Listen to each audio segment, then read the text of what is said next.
สบายดีกันตอนเที่ยงเด้อพ่อแม่พี่น้องมาเด้อมากินข้าวเที่ยงนำกันมื้อนี้นึ่งข้าวเหนียวได้มื้อนี้ก็ได้แต่ว่านึ่งข้าวเหนียวนี่ก็ยังนึ่งใส่ตะแกรงอยู่เพราะว่าสั่งมาแล้วสั่งหม้อมาแล้วพี่น้องสั่งหม้อนึ่งมาแล้วแต่ว่าก็ยังบ่ทันฮอดมื้อนี้ก็สิตำบักหุ่งพี่น้องเอ้ยไปเห็นบักหุ่งอยู่ในตู้เย็นเกือบว่าสิเน่าดีแต่ว่าเห็นก่อนตอนแรกก็ว่าจะเอาไว้จักอาทิตย์2อาทิตย์แต่ว่าก็คิดว่ามันบ่เป็นหยังหั่นน่ะเพราะว่าหยังเพราะว่าซื้อมาแต่ร้านจีนเนาะพี่น้องแต่มันก็เดือนกว่าแล้วล่ะว่าเซ็นซะ ซื้อมาแต่ร้านจีนยังแบบ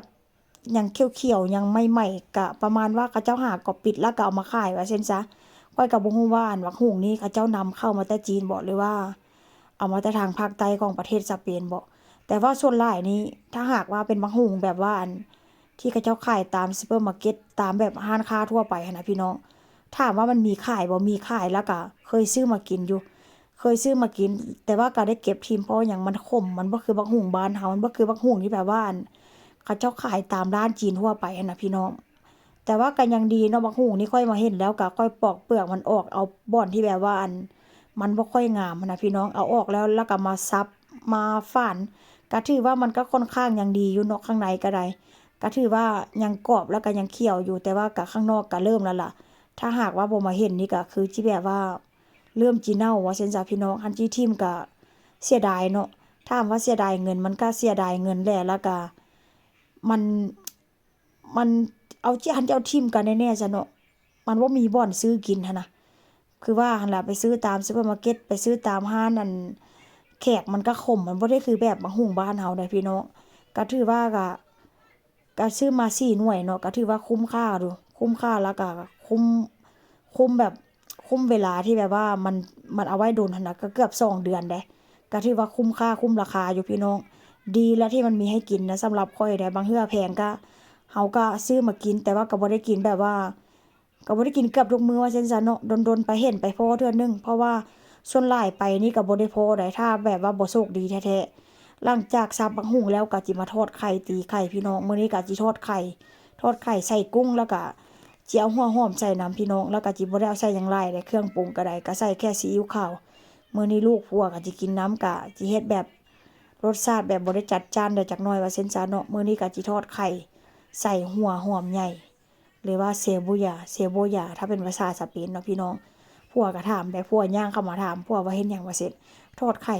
ทอดไข่ใส่หัวหอมนี่นะทอดไข่ใส่หัวหอมนี่ล่ะธรรมดาคนทางนี้เนาะพี่น้องตามร้านร้านอาหารนั่นน่ะเขาเจ้าทอดไข่เขาเจ้าจะ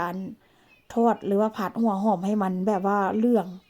แล้วเขาเจ้าจังค่อยเอามาเทใส่ไข่แล้วจังค่อยไปทอดแต่ว่าข้อยนี่เฮ็ดสูตรหรือว่าสไตล์บ้านเฮาว่าซั่นซะหลังจากนั้นข้าวข้อยก็สุกแล้วพี่น้องเอ้ยข้าวนี่ก็ข้าวงามอะแท้ว่าข้าวนี่ก็ได้ไปร้านจีนรอบแล้วนี่ก็ได้มาแค่2โลแต่ว่าก็เทื่อสุดท้ายแล้วล่ะว่าสิได้1เทื่อสุดท้ายแล้วว่าซั่นซะหลังจากสวยข้าวแล้ว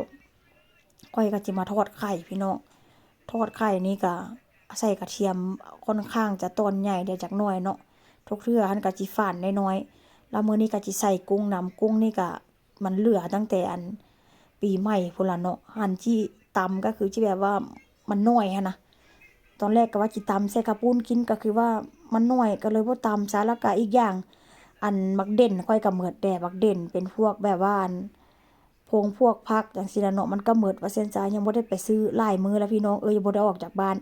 ตั้งแต่มื้อปีใหม่พู้นล่ะตั้งแต่วันที่31อยู่บ้านคักอยู่บ้านแน่อยู่บ้านแล้วก็เก็บบ้านเก็บซ่องแต่ละมื้อแต่ละเว้นบ่ได้ออกบ้านหลายมื้อเลยถ้าแม่นมื้อพักผ่อนนี่ก็พักเต็มที่แล้วก็วันที่6นี่ก็เริ่มเข้าเฮ็ดงานปกติแล้วพี่น้องเริ่มไปเฮ็ดงานเฮ็ดการปกติคือเก่าเป็นจังไดพี่น้องเอ้ยหน้าตาทอดไข่ของข้อยเป็นตาแซ่บบ่ถามว่าหน้าตาขี้เหร่แบบนี้ได้บอกได้เลยว่ารสชาติแซ่บขนาดเลยผัวกับลูกบอกว่ากินแล้วก็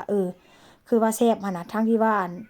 ข้อยก็เคยเฮ็ดให้กินแต่ว่าข้อยก็บ่เคยเฮ็ดแบบว่าผัดใส่หัวหอมสดแบบนี้ว่าซั่นซะเคยแต่ผัดหัวหอมที่แบบว่าผัดสุกๆเหลืองๆแล้วก็เอาไปเทใส่ไข่แล้วก็ไปทอดแต่ว่ามื้อนี้ก็เฮ็ดแบบว่าสไตล์บ้านเฮาจักหน่อยกินแบบว่าง่ายๆว่าซั่นซะคิดพอหยังอยากเฮ็ดหยังก็ลองเฮ็ดเบิ่งพี่น้องเฮ็ดในเมนูที่ว่าบ่เคยเฮ็ดว่าซั่นซะเนาะกุ้งนี่ก็ใส่หน้าตากันแบบนี้เลยกุ้งนี่ก็แกะแล้วเอาขี้ออกเรียบร้อย แล้วอันนี้ก็เป็นหน้าตาตำบักหุ่งพี่น้องตำแซ่บเผ็ด2หน่วยสีสันหน้าตานี่ก็คล้ายๆกับอยู่ทุ่งนาหั่นแหละพี่น้องตำอยู่ท้องไร่ท้องนาหน้าตาแบบเดียวกันเลย